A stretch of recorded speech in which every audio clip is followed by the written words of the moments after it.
నీళ్ళ విషయంలో నీళ్ళ చాలా పెద్ద సబ్జెక్టు. వాస్తవానికి ప్రతి ప్రాజెక్టుకు ఒక కథ ఉంది తెలంగాణలో.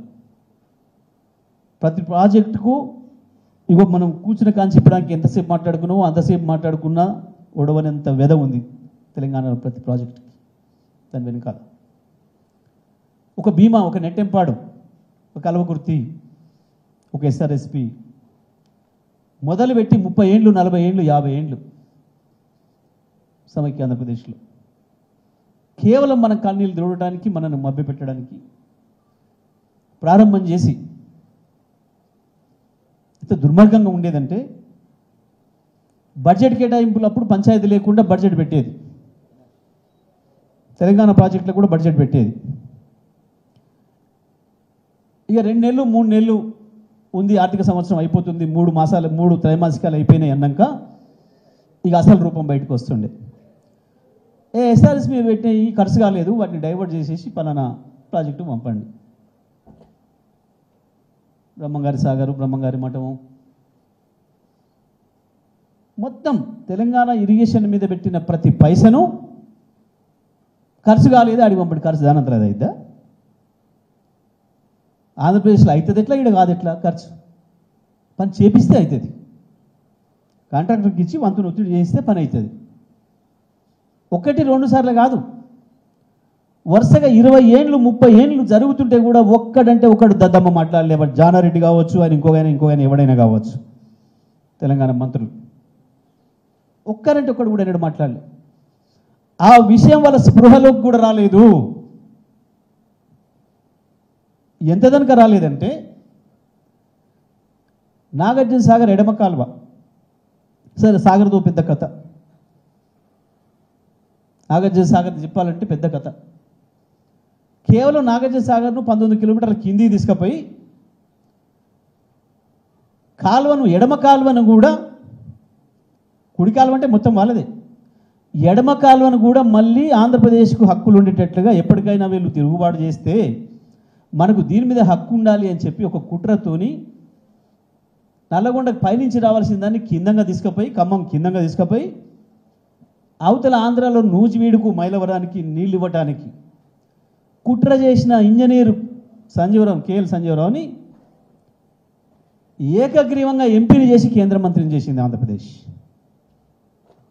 జస్ట్ ఒక్క ప్రాజెక్టును 19 కిలోమీటర్ల కిందికి తీసుకొచ్చి ఆంధ్రప్రదేశ్లో ఒక 50-60 వేల ఎకరాలకి నీళ్ళు ఇవ్వటానికి పొడిగించినందుకు ఆయనకు బహుమానంగా ఏకగ్రీవంగా ఎంపీని చేసి ఆయన రాజీనామా చేయించి ఆ తర్వాత ఇంజనీరింగ్ రిటైర్ అయినాక ఏకగ్రీవంగా ఎంపీని చేసి, అది కూడా అత్యంత ఎక్కువ పోటీ ఉండే కృష్ణా జిల్లా నుంచి కేంద్ర మంత్రిని కూడా చేసిండ్రు. అవో గది వాళ్ళ ఐక్యత. మన సన్నాసులకి సోయి కూడా లేదు. ఎంతదాకా లేదు సోయి అంటే, ఆ ప్రాజెక్టుకు అంత అన్యాయం జరిగిపోయిన ఆ ప్రాజెక్టులో నాగార్జున సాగర్ నుంచి నీళ్ళు బయట రాగానే, వాస్తవానికి దాని పేరు నందికొండ, నాగార్జున సాగర్ కాదు నందికొండ. అందుకే నేను మొన్న బలవంతంగా మళ్ళీ దాని పేరు నందికొండ మున్సిపాలిటీనే చేసిన. ఇప్పుడు నాగార్జున సాగర్ అనడానికి లేదు, నందికొండ మున్సిపాలిటీనే చేసినాం మళ్ళీ నేను దాన్ని. ఆ నందికొండ నుంచి బయటకు వచ్చిన నీళ్లు పారాల్సిన మొట్టమొదటి ఊరు రాజవరం. ఎప్పుడైనా కెనాల్ నుంచి బయటకు వచ్చిన నీళ్లు చివరికి ఏ ఊరు చేరుకుంటాయో ఆ ఊరు పేరు పెడతారు. ఆ మేజర్కి ఆ ఊరు పేరు పెడతారు ఎక్కడైనా చరిత్రలో. అట్లా మొదటి బయటికి రాగానే, సాగర్ నుంచి బయటికి రాగానే నీళ్లు మొదటి తుమ్ములో నుంచి వెళ్ళి బయటికి వెళ్ళి చేరవలసిన చివరి ఊరు, దాని పేరు రాజవరం. అది కృష్ణ ఒడ్డున ఉంటుంది, కృష్ణ నదిని ఆనుకొని ఉంటుంది. ఆ ఊరుకు ఒక్కరోజు కూడా నీళ్ళు చేరలే 50 ఏళ్లలో. నమ్ముతారా ఇది? మొదటి హక్కుదారైన ఊరు, వాళ్ళ ఊరు నుంచి వెళ్ళి పడమడ వైపు చూస్తే నాగార్జున సాగర్ కట్టగా కనబడుతుంది.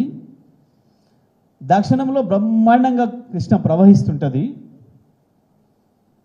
కానీ ఆ ఊరు మొన్నటి వరకు ఎడారే. ఆశ్చర్యం ఏంటంటే మనుషులు కూడా లేవు. మన ప్రభుత్వం వచ్చాక నేనే పోయి మొదటిసారిగా ట్యాంక్ మంచినీళ్ళ ట్యాంక్ ప్రారంభం చేసి మంచినీళ్ళు ఇచ్చిన. మొదటిసారిగా ఆ ఊరికి నాగార్జున సాగర్ నీళ్లు ఇచ్చిన పొలాలకి మొదటిసారిగా. నేను అక్కడనే చెప్పొచ్చు నా పొలాలలో, జానారెడ్డి గారు నువ్వు ఎప్పుడేం మాట్లాడినా గా పిల్లగాడికి ఆయనకి సమాధానం చెప్పేది ఏంది అని చెప్పి అంటున్నావు. ఓకే సంతోషం, పెద్దవాడివే నువ్వు, కానీ 35 ఏళ్ళు మరి పెంచినావు నువ్వు, ఇక్కడ ప్రజల్ని మోసం చేసినావు, ఈ పొలాల్ని. మళ్ళీ ఎన్నికలకు రా, ఈ పొలాలే ప్రశ్నిస్తాయి నిన్ను, ఎక్కడ పోయినాయి నా మా నీళ్ళు 35 ఏళ్ళ నుంచి, వాళ్ళు ఎట్లా వచ్చినాయి జానారెడ్డి అని అడుగుతాయి, సమాధానం చెప్పాల్సి వస్తుంది నువ్వు. ఇగో ఇక్కడనే నీ ఓటమికి పునాది వేస్తున్నా అని చెప్పొచ్చిన. దాంతోనే ఓడిపోయి ఆ ఊరు అయితే సంతోషం కాదు. నన్ను పట్టుకపోయారు తర్వాత కోతలు మొదలు పెట్టంగానే. ఈ ఊరు ఈ పేరే, ఈ వడ్లకు మంత్రి గారి పేరు అని పెట్టుకున్నాం, మంత్రి గారి వడ్లను పేరు పెట్టుకున్నాం సార్, మీరు రావాలి మా ఊరికి అని చెప్పి. సమైక్య ఆంధ్రప్రదేశ్లో మన మహానుభావుల చరిత్రకి ఒకటే మాట చెప్పింది కేసీఆర్ సార్ నాకు, ఇగో సాగర్ కింద ఒక పదం ఉంటుంది, నువ్వు మొదటి మీటింగ్లో చెప్పు, టేల్ అనే పాదం ఎవడన్నా వాడితే తోలు తీస్తా అని చెప్పు అనమాట. ఏంది టేల్ ఎండ్, టెయిల్ ఎండ్, తోక చివర. ఎప్పుడైనా ఊరోళ్ళు రాజవరం కావచ్చు, దాని యువతలు ఉన్న ఊరు 2-3 ఊర్లోళ్ళు నీళ్ళు రాకపోతే పెద్దలు జానారెడ్డి దగ్గరికి పోతే, సార్ నీళ్ళు వస్తలేవు ఆయన, అరే ఆ డీకి ఫోన్ చేయి అనగానే డీకి ఫోన్ చేసుడు, ఏమయ్యా నీళ్ళు వస్తలేవు, మా రైతులు వచ్చి ఏంది నీళ్ళు వస్తలేవంట, అది టెయిల్ ఎండ్గా సార్ ఎట్లా వస్తాయి సార్, టెయిల్ ఎండ్గా సార్ ఎట్లా వస్తాయి సార్, రావు సార్ అనగానే అది టెయిల్ ఎండ్ అంటే రావట పొరి అమ్మ, అసలు టెయిల్ ఎండ్ అంటే ఏంది, అదేమన్నా బ్రహ్మ పదార్థమా, అదేమన్నా ఇంకోట ఏమన్నా దయ్యమా రాక్షస, అది అడ్డం ఉందా, ఆ ఊరికి ఏమైనా శాపం ఉందా, దేనికి రావు, ఎందుకు రావు, టెయిల్ ఎండ్ అనే పదం యొక్క అర్థాన్ని కూడా తెలుసుకునే ప్రయత్నం చేయలేదు 35 ఏళ్ళలో వీళ్ళు. సార్ నాకు మొదటి రోజు చెప్పిండు, నువ్వు ఆడ రివ్యూ చేసేటప్పుడు సాగర్ మీద ఇది ఒక అలవాటు, బాగా తెలంగాణకు ఇదో పదాన్ని పడేసారు, అర్థం కాని పదాన్ని, టెయిల్ ఎండ్ అనే మాట అంటారు, చెప్పు నువ్వు అని. నేను మొదటి రోజే మీటింగ్ పెట్టా చెప్పిన అందరికి, ఏఈలకు డీఈలకు, రైతులకు కూడా పిలిచి, పాపం మన రైతులకు కూడా చాలామందికి అది రాలే ఆ స్పృహ. అని మనం టోల్ ఏంద్రా వాడు నూజివీడోడు తోక చివరైతాడు, కానీ నేను మొదటోని నేను ఎట్లయితారో రాజవరం అని ప్రశ్నించే స్థితి రాలే. ఎందుకంటే పొలిటికల్ లీడర్షిప్ కూడా అట్లా లేదు, వాళ్ళకు కూడా రాలే, అని నేర్పినవాడు కూడా చెప్పినవాడు కూడా లేడు. నేను చెప్పిన మొదటి ఊరు రాజవరం, అక్కడ చేరిన తర్వాతనే మొదటి పొలాలకు నీళ్ళు ఇవ్వాలి. రెండవది ముదిమాణిక్యం, ఆ ఊరికి చేరినాకనే మొదటోనికి నీళ్ళు రావాలి. మూడవది సూర్యపల్లి, ఆ చివరి ఊరికి చేరినాకనే మొదటోళ్ళకి నీళ్ళు వదలాలి. అంటే మీకు అర్థమైంది కదా, మొత్తం నల్గొండ జిల్లాలో నీళ్లు వారిన తర్వాత ఖమ్మంలో వారిన తర్వాత మాత్రమే ఆంధ్రకు పోవాలి తప్ప అక్కడికి ఒక చుక్క కూడా పోవడానికి వీలేదు అని చెప్పి, మా పొలాలు వారితే తప్ప చుక్క నీళ్ళు కూడా కిందికి పోనివ్వము అని చెప్పి, పోవద్దు అని చెప్పిన అధికారులకు. కొంతమంది సన్నాసులు మనవాళ్ళు కూడా అటు మద్దతు ఇచ్చారు, ఇస్తే కూడా చెప్పాను నేను, మా ప్రాధాన్యత ఇది, నేను నడిపే విధానమే ఇది, మేము తెచ్చుకుందే దీని కొరకు తెలంగాణను. ఎందుకంటే మొట్టమొదలు నువ్వు తెలంగాణ వాడివేని నాకు జ్ఞానం ఇచ్చింది మొదటిది అదే చర్చ. నేను వాస్తవానికి మొదలు సమైక్యవాదిని అంటే ప్రపంచమంతా ఒకటే అనుకున్న వాడిని. ఆంధ్రప్రదేశ్ తెలంగాణకు సంబంధించిన సమైక్యవాది కాదు, గ్లోబ్ అంతా ఒకటే అని అనుకుంటున్న వాడిని, మనుషులు సమాజం అంతా ఒకటే అనుకునే ఒక భావన ఉన్నవాడిని. మొదటిసారి బెజవాడలో ఒక మిత్రుడు చెప్పిండు నాకు, మన తెలంగాణలో వేరు అనే మాట, దానికి ఒక పెద్ద చరిత్ర ఉంది, దానికి ఒక పెద్ద కథ ఉంది. ఆయన నన్ను ఒప్పియడానికి ప్రయత్నం చేస్తే నేను ఒప్పుకోలే. మొదలు చివరికి మేము ఏ కట్ట మీదనైతే కూర్చున్నామో ఛాయ్ దాక్కుంటూ, ఆయన మన ఎన్నుకున్న నీళ్ళు చూడండి సార్ అన్నాడు. నీళ్ళు పోతున్నాయి బ్రహ్మాండంగా, పెద్ద కాలువ.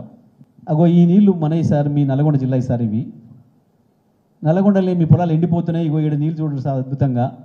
వీడికి మన వాళ్ళు ఎవరన్నా వస్తే అయితే రిక్షా దొక్కడానికి వస్తారు, లేకపోతే చెరుకు కొట్టడానికి వస్తారు. వీళ్ళు మాత్రం మనకాడ వచ్చి బ్రహ్మాండంగా భూములు చేసుకుంటారు, భూములు కొంటారు, ఉద్యోగాలు చేస్తారు. ఇగో ఇదే సార్ తెలంగాణ అని ఆయన చెప్పిండు నాకు, తెలంగాణ వాళ్ళు. నాకు ఎంబడి స్ట్రైక్ అయింది. నిజమే, మా ఊరోళ్ళు 10-15 మంది రిక్షాలు దొక్కడానికి వచ్చారు, ఒక 200 మంది చెరుకు కొట్టడానికి వచ్చారు. ఆడికి అలా కలిసి వస్తుంది. సాగర్ నీళ్ళు గా పరిస్థితి. ఇక ఎస్ఎల్బిసి కథ, అది ఒక పెద్ద కుట్ర.